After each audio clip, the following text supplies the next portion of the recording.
नमस्ते। हमारे सनातन पॉडकास्ट में आपका स्वागत है।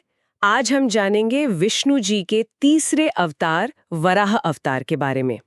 ये दशावतार में तीसरे स्थान पर आते हैं, मत्स्य और कूर्म के बाद, है ना? हाँ। एक विशाल जंगली सुअर का रूप लेकर भगवान ने पृथ्वी को अथाह जल से बचाया था। कहानी तो हम सबने सुनी है, पर इसके पीछे के जो गहरे अर्थ हैं और प्रतीकवाद, उस पर आज थोड़ी गहराई से बात करते हैं। हाँ, बिल्कुल। ये सिर्फ एक कह सकते हैं रोमांचक कहानी भर नहीं है। इसमें तो सृष्टि, धर्म की स्थापना, बुराई पर अच्छाई की जीत, ऐसे कई गहरे संदेश छिपे हुए हैं। और ये जानना भी बड़ा दिलचस्प है कि ये कथा समय के साथ कैसे विकसित हुई। हाँ, बिल्कुल। सबसे पहले तो यही नाम वराह, इसका मतलब क्या है? क्या बस जंगली सुअर? देखिए, मुख्य अर्थ तो जंगली सुअर ही है। संस्कृत का शब्द है, जड़ें काफी पुरानी हैं, शायद प्रोटो इंडो ईरानी भाषा तक जाती हैं। लेकिन इसमें एक दिलचस्प बात यह है कि जैसे यास्क मुनि हैं, उन्होंने अपने निरुक्त में इसे ह्रिय धातु से जोड़ा है। हरिये धातु, उसका मतलब? उसका मतलब होता है ले जाना या उखाड़ना। तो वराह का एक अर्थ हुआ जड़ें उखाड़ने वाला, जो उनके काम से भी जुड़ता है, जाहिर है। अरे हाँ, ये तो बिल्कुल सही बैठता है। और आपने कहा था कि इसका एक और मतलब भी समय के साथ विकसित हुआ। जी, समय के साथ एक अर्थ ये भी निकला, वर्षा लाने वाला बादल या फिर वर आहर्ता। वराहर्ता हाँ, मतलब? अच्छी चीजें लाने वाला। तो ये नाम सिर्फ जानवर का नहीं रहा, बल्कि शुभता का, मंगल का प्रतीक बन गया। इन्हें सूकर भी कहते हैं। हाँ, सूकर भी सुना है। उसका मतलब भी सुअर ही है। हाँ, मतलब वही है।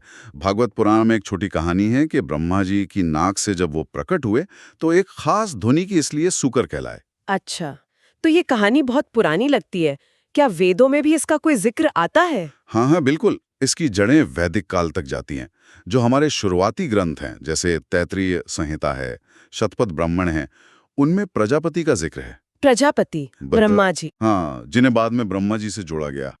तो कथा है कि प्रजापति ने पृथ्वी को आदिकालीन जल से निकालने के लिए सुअर यानी वराह का रूप धारण किया था। अच्छा। तो शुरुआत में कह सकते हैं ये कथा प्रजापति से जुड़ी थी। अच्छा, तो ये प्रजापति से विष्णु जी तक कैसे पहुंची? ये बदलाव कैसे हुआ होगा? ये धीरे धीरे हुआ समय के साथ। जैसे ऋग्वेद में भी विष्णु का जिक्र आता है, पर वहां वो इंद्र के सहायक के रूप में है। एक सुअर है जिसे शायद असुर माना गया है, उससे कुछ भैंसे या कुछ और चीज चुराने में वो इंद्र की मदद करते हैं। अच्छा, तो वहाँ सहायक की भूमिका में है। हाँ, फिर तैत्तिरीय संहिता में कहानी थोड़ी और साफ होती है। वहां एक सुअर है जिसने असुरों का धन 7 पहाड़ों के पीछे छिपा दिया है। अच्छा, इंद्र उसे मारते हैं और विष्णु, जिन्हें यहाँ यज्ञ का प्रतीक माना गया है, विष्णु को यज्ञ का प्रतीक। हाँ, उस प्रसंग में वो उस धन को या उस शक्ति को देवताओं के लिए यज्ञ के रूप में लाते हैं। अच्छा। यहीं से वो यज्ञ वराह की जो अवधारणा है ना, उसकी नींव पड़ती दिखती है। अच्छा, मतलब यज्ञ से जुड़ाव यहीं वैदिक काल से ही शुरू हो गया था। बिल्कुल, जहां वराह खुद यज्ञ का प्रतीक बन जाते हैं। फिर शतपथ ब्राह्मण में प्रजापति वराह रूप में जल में कूदते हैं, एक हाथ जितनी छोटी पृथ्वी को बाहर निकालते हैं और फिर उसे विवाह भी करते हैं। बाद में जैसे जैसे वैष्णव धर्म का प्रभाव बढ़ा, तो इन्हीं कथाओं को और विस्तार दिया गया और विष्णु के अवतार के रूप में ये पुराणों में पूरी तरह स्थापित हो गई। तो पुराणों में ये कहानी कैसे सुनाई जाती है? ज्यादा विस्तार से होगी, जाहिर है। पृथ्वी के डूबने और फिर वराह भगवान के प्रकट होने की कथा। हाँ, पुराणों में तो ये कथा बहुत ही भव्य और विस्तृत हो जाती है। लगभग सभी प्रमुख पुराणों में, विष्णु पुराण, भागवत पुराण, ब्रह्मांड, वायु, लिंग, मत्स्य, सब में इसका जिक्र है। सार यही है कि किसी वजह से, अब वो वजह हिरण्याक्ष राक्षस का खींचना बताई जाती है या कभी सृष्टि का भार। हाँ, अलग अलग कारण बताते हैं। हाँ हाँ, पृथ्वी देवी यानी भूदेवी वो आदिकालीन ब्रह्मांडीय महासागर में डूब गई, जिसे गर्भोदक सागर कहते हैं। अब जाहिर है, पृथ्वी डूब गई तो हर तरफ अव्यवस्था, हाहाकार मच गया। तब भगवान ने अवतार लिया। देवताओं ने प्रार्थना की होगी। बिल्कुल, देवताओं की प्रार्थना पर अब भागवत पुराण कहता है कि ब्रह्मा जी ध्यान कर रहे थे, तभी उनकी नाक से अचानक एक अंगूठे जितना छोटा सा वराह शिशु प्रकट हुआ। अंगूठे जितना? हाँ, पहले बिल्कुल छोटा सा। जबकि दूसरे कुछ पुराण बताते हैं कि विष्णु ने सीधे ही वराह रूप धारण कर लिया। और ये रूप? ये कोई साधारण जंगली सुअर का रूप नहीं था। हाँ हाँ, मैंने सुना है कि वो बहुत ही विशाल थे, जैसे कोई पहाड़ हो। अरे, पहाड़ से भी विशाल। वर्णन ऐसा है कि वो पहले छोटे थे, फिर देखते देखते वो इतने बड़े हो गए जैसे कोई हाथी, और फिर एक विशाल पर्वत जितने। कुछ पुराणों में तो उनका आकार 10 योजन चौड़ा और 1000 योजन ऊंचा बताया गया है। 1000 योजन? कल्पना करना भी मुश्किल है। बिल्कुल। उनका तेज सूर्य जैसा, रंग काले घने बादल जैसा, दांत सफेद और इतने तीखे और भयानक। और उनकी गर्जना, कहते हैं उनकी गर्जना से देवता भी कांप उठते थे। उनका शरीर इतना विशाल था कि जैसे पृथ्वी और आकाश के बीच की सारी जगह उन्होंने ही भर दी हो। अविश्वसनीय। फिर इस विशाल रूप में उन्होंने पृथ्वी को निकाला कैसे उस अथाह जल से? इसी महाशक्तिशाली अद्भुत रूप में उन्होंने एक जोर की गर्जना की और उस अथाह गहरे जल में डुबकी लगा दी। नीचे पाताल लोक तक गए, वहां उन्होंने पृथ्वी को ढूंढा और फिर अपने मजबूत दांतों पर या थूथन पर टिकाकर वो उसे जल से बाहर ले आए। जैसे कोई हाथी कमलनाल को या पत्ते को पानी से निकालता है ना, वैसे ही। फिर उन्होंने पृथ्वी को वापस लाकर ब्रह्मांड में उसकी सही जगह पर स्थापित किया। सिर्फ बचाया ही नहीं, शायद उसे रहने लायक भी बनाया, ऐसा भी कुछ है? हाँ हाँ, बिल्कुल। कई ग्रंथ ये भी कहते हैं कि पृथ्वी को सिर्फ बाहर निकाला ही नहीं, बल्कि उसे फिर से समतल किया, उस पर पहाड़ बनाए, नदियां, सागर बनाए और 7 महाद्वीपों में उसे व्यवस्थित किया। मतलब सिर्फ उद्धार नहीं, बल्कि एक तरह से पुनः सृष्टि को व्यवस्थित करना। अच्छा, आपने पहले वो यज्ञ वराह का जिक्र किया था। वैदिक कथाओं में तो उसके बीज थे, पर पुराणों में यह अवधारणा कैसे और विकसित हुई? हाँ, ये पुराणों में और भी गहरा प्रतीक बन गया। बहुत से पुराणों में और विष्णु सहस्त्र नाम में भी वराह भगवान के शरीर के अलग अलग अंगों की तुलना यज्ञ के अलग अलग हिस्सों या उपकरणों से की गई है। अच्छा, कैसे? कोई उदाहरण? जैसे कहते हैं कि उनके 4 पैर 4 वेद हैं, उनके जो दांत हैं वो यज्ञ के स्तंभ यूप हैं, उनका मुंह यज्ञ की वेदी है, जीभ यज्ञ की अग्नि है, सिर के बाल कुशाघास हैं, आंखें दिन और रात हैं, नाक हवी यानी आहुति है। अरे वाह, मतलब पूरा का पूरा शरीर ही यज्ञमय हो गया। वो खुद ही एक चलता फिरता यज्ञ बन गए। ये सिर्फ कहानी नहीं, ये बहुत गहरा दर्शन है इसके पीछे। बहुत गहरा। अच्छा, और उस राक्षस का क्या हुआ, हिरण्याक्ष, जिसने पृथ्वी को डुबोया था? वराह भगवान ने उसे दंडित तो किया ही होगा। हाँ हाँ, बिल्कुल। ये कथा का दूसरा बहुत अहम हिस्सा है, खासकर बाद के पुराणों में, जैसे भागवत पुराण में। हिरण्याक्ष एक बहुत ही शक्तिशाली और अहंकारी असुर था, दिति और कश्यप ऋषि का पुत्र। उसे ब्रह्मा जी से वरदान मिला था कि उसे कोई आसानी से मार नहीं सकेगा। वरदान के कारण अहंकारी हो गया। हाँ, उसी अहंकार में उसने उत्पात मचाया और पृथ्वी को खींचकर पाताल लोक में ले जाकर छिपा दिया। तो जब वराह भगवान पृथ्वी को बचाने आए तो जाहिर है हिरण्याक्ष ने उन्हें रोका, उन्हें युद्ध के लिए ललकारा। फिर तो भयंकर युद्ध हुआ होगा दोनों में। हाँ, बहुत ही भयंकर युद्ध हुआ। भागवत पुराण में तो यहाँ तक वर्णन है कि ये युद्ध 1000 दिव्य वर्षों तक चला। 1000 साल? हाँ, दोनों के बीच गदा युद्ध हुआ, मायावी शक्तियां चलीं, पर आखिरकार वराह भगवान ने हिरण्याक्ष का वध कर दिया। अब वध कैसे किया, इसमें थोड़ा थोड़ा फर्क मिलता है अलग अलग ग्रंथों में। कहीं लिखा है दांतों से चीर दिया, कहीं सुदर्शन चक्र से, तो कहीं अपने अगले पैर के प्रहार से। पर मूल बात यह है कि अंत में अधर्म का नाश हुआ। और ये कथा वो जय विजय वाले श्राप से भी जुड़ती है ना, जो वैकुंठ के द्वारपाल थे? हाँ बिल्कुल।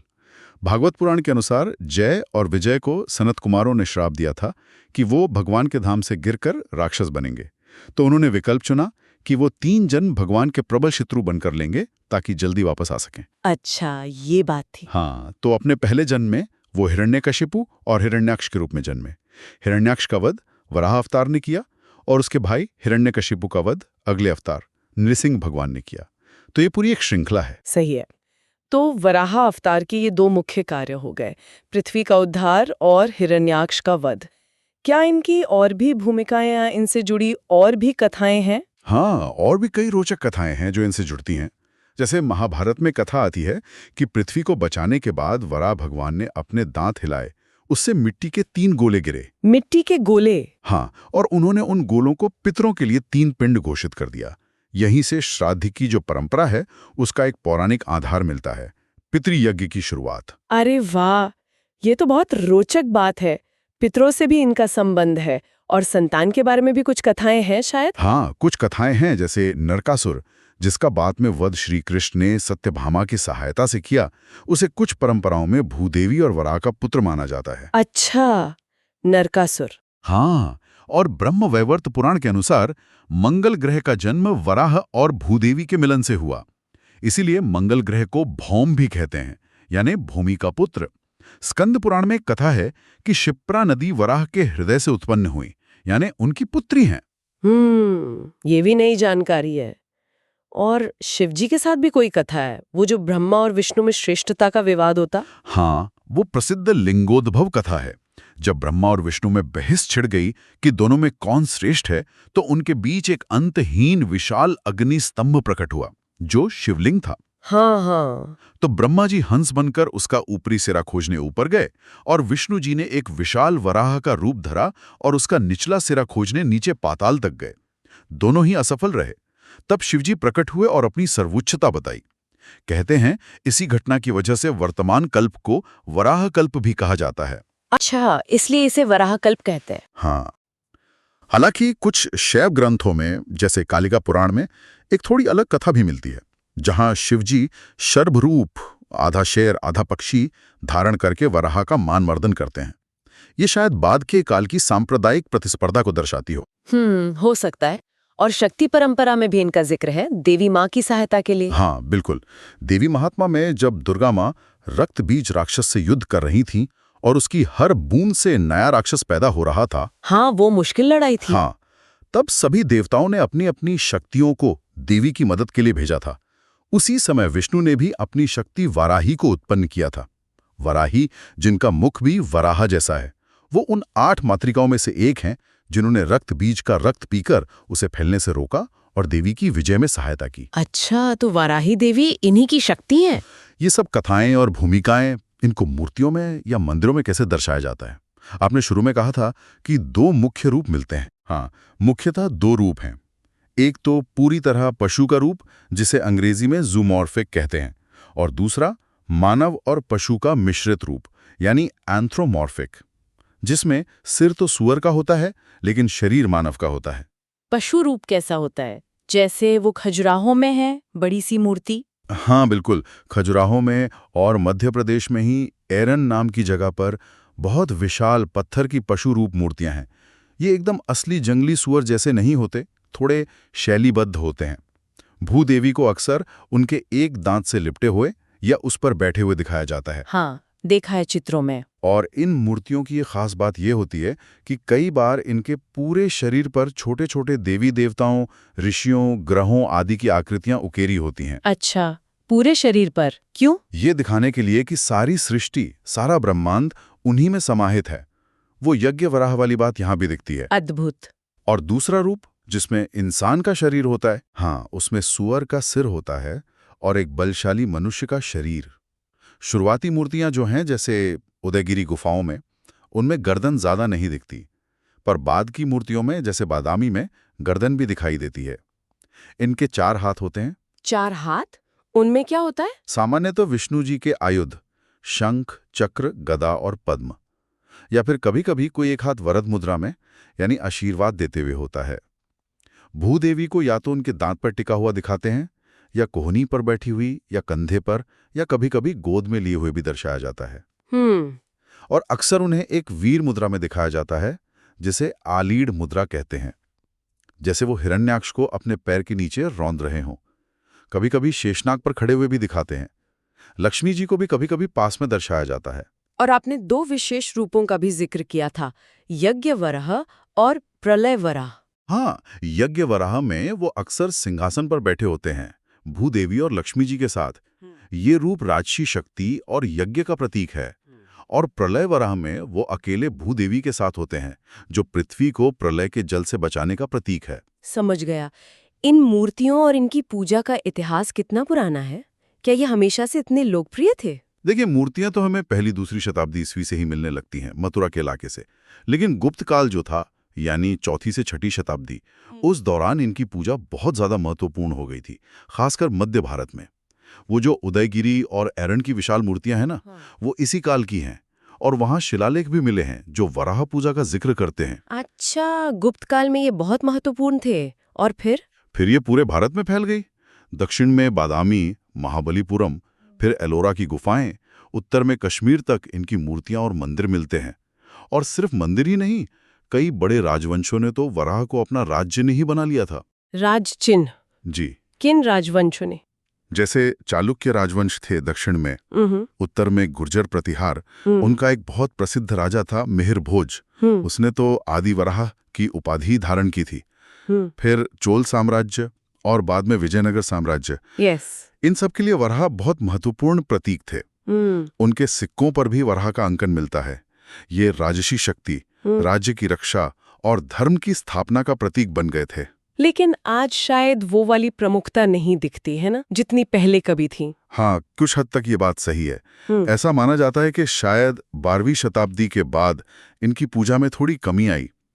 अब इसका एक कारण कुछ विद्वान ये मानते हैं कि भारत में जब इस्लामी शासन का प्रभाव बढ़ा और क्योंकि इस्लाम में सूअर को लेकर अलग धारणाएं हैं, उसे अपवित्र माना जाता है। अच्छा, तो शायद उससे सामाजिक दृष्टिकोण में कुछ बदलाव आया हो और वराह के प्रति भी नजरिए में फर्क पड़ा हो। लेकिन ये सिर्फ एक सिद्धांत है, कोई पक्की बात नहीं कह सकते। पर हाँ, ये जरूर है कि पहले जैसी सार्वभौमिक प्रमुखता शायद बाद में नहीं रही। फिर भी आज भी कई महत्वपूर्ण मंदिर हैं और पूजा अर्चना होती है। कुछ जनजातियां जैसे बोडो जनजाति तो अपनी उत्पत्ति ही वराह से मानती हैं। अच्छा, तो कुल मिलाकर अगर हम इस अवतार के गहरे प्रतीकवाद को समझें तो वो क्या है? सिर्फ पृथ्वी बचाना और राक्षस मारना तो एक स्तर हुआ। हाँ, वो तो है ही, पर इसके कई और गहरे स्तर हैं। सबसे पहले जैसा हमने कहा, वो यज्ञ के प्रतीक हैं। अव्यवस्था यानी केओस में व्यवस्था यानी ऑर्डर लाना। दूसरा, वो पाप से अधर्म से पृथ्वी के उद्धार का प्रतीक है। तीसरा, राजसी संदर्भ में देखें तो वो राजा के कर्तव्य का प्रतीक है, अपने राज्य पृथ्वी को बाहरी खतरों हिरण्याक्ष से बचाना और प्रजा का पालन पोषण करना। ये राजा के राजसूय या अश्वमेध यज्ञ और उसकी संप्रभुता से भी जुड़ता है। राजा का आदर्श, बिल्कुल, एक योद्धा राजा का प्रतीक। फिर ये धर्म और अधर्म, अच्छे और बुरे के बीच जो शाश्वत संघर्ष है, उसका प्रतीक है। ये कमजोरों और निर्दोषों जैसे भूदेवी के रक्षक हैं।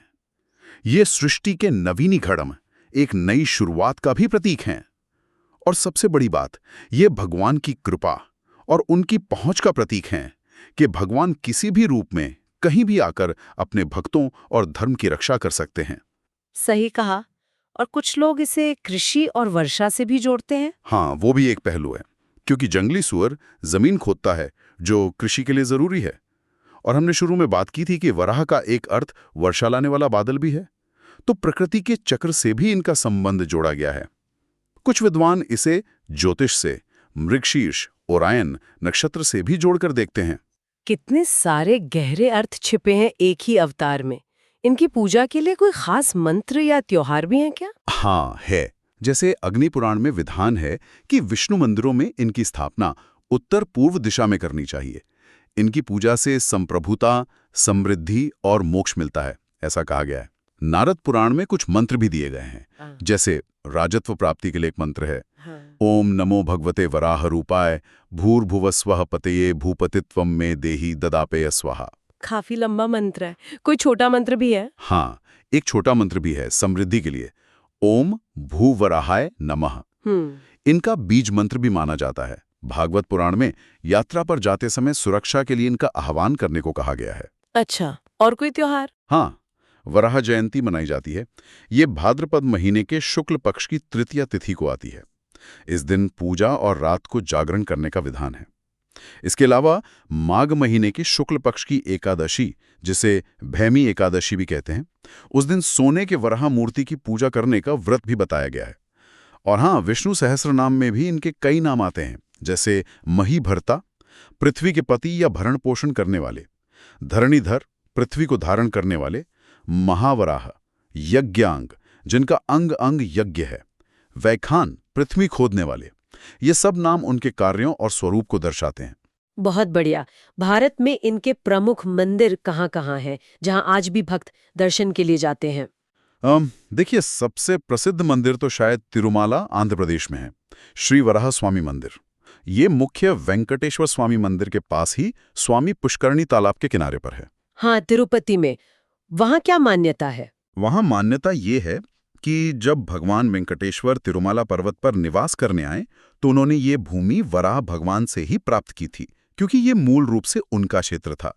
इसलिए वहां ऐसी परंपरा है कि भक्त पहले वराह स्वामी के दर्शन करते हैं और फिर वेंकटेश्वर स्वामी के। इसे आदिवरा क्षेत्र भी कहते हैं। अच्छा, ये परंपरा है वहां। और कोई महत्वपूर्ण मंदिर? हाँ, एक और बहुत महत्वपूर्ण मंदिर है तमिलनाडु में, श्रीमुष्णम नाम की जगह पर, भूवराह स्वामी मंदिर।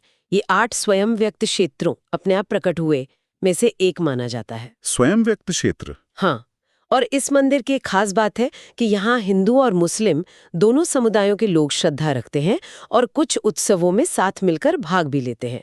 ये सांप्रदायिक सौहार्द का एक अच्छा उदाहरण है। अरे वाह, ये तो बहुत अच्छी बात है जी। इसके अलावा पुष्कर, राजस्थान का वराह मंदिर भी स्वयं व्यक्त क्षेत्र माना जाता है और बहुत महत्वपूर्ण है। फिर कांचीपुरम में आदि वराह पेरुमल मंदिर है। चेन्नई के पास तिरुविदिंदई में नित्य कल्याण पेरुमल मंदिर, यहाँ भी वराह रूप है। सिंहाचलम में वराह और नरसिम्हा का संयुक्त रूप है, वराह नरसिम्हा। ओडिशा में याजपुर के पास वराह नाथ मंदिर है। खजुराहो का मंदिर तो है ही। मतलब भारत के कई राज्यों में इनके प्राचीन और महत्वपूर्ण मंदिर आज भी मौजूद हैं। तो ये कथा सिर्फ मतलब अतीत की बात नहीं, आज भी मंदिरों में, पूजा में, मान्यताओं में जीवित है। हाँ बिल्कुल। वराह अवतार की ये जो पूरी कथा है, ये हमें यही तो दिखाती है कि कैसे घोर अव्यवस्था और अंधकार, जैसे जल में डूबी हुई पृथ्वी, उसके बीच से भी व्यवस्था और प्रकाश यानी पुनः स्थापित पृथ्वी को स्थापित किया जा सकता है। ये बुराई पर अच्छाई की, अधर्म पर धर्म की जीत का एक कालातीत, हमेशा प्रासंगिक रहने वाला संदेश है। हाँ, ये सोचने वाली बात है। जैसे वराह भगवान ने पृथ्वी को उसके कीचड़ और गहरे जल से निकालकर स्थिर किया, ऊंचा उठाया, क्या हम भी अपने जीवन के कोलाहल से, अपनी परेशानियों, अपनी उलझनों के दलदल से सत्य को, स्थिरता को, अपने असल स्वरूप को, क्या हम भी इसी तरह खोजकर बाहर निकाल सकते हैं? शायद ये हमारे लिए भी एक प्रेरणा है, एक रास्ता है। ओके, तो हमें उम्मीद है कि आपको हमारी आज की चर्चा पसंद आई होगी। सनातन धर्म के विषयों पर ऐसी और चर्चाओं के लिए हमारे चैनल को सब्सक्राइब करें। धन्यवाद। जय श्री राम।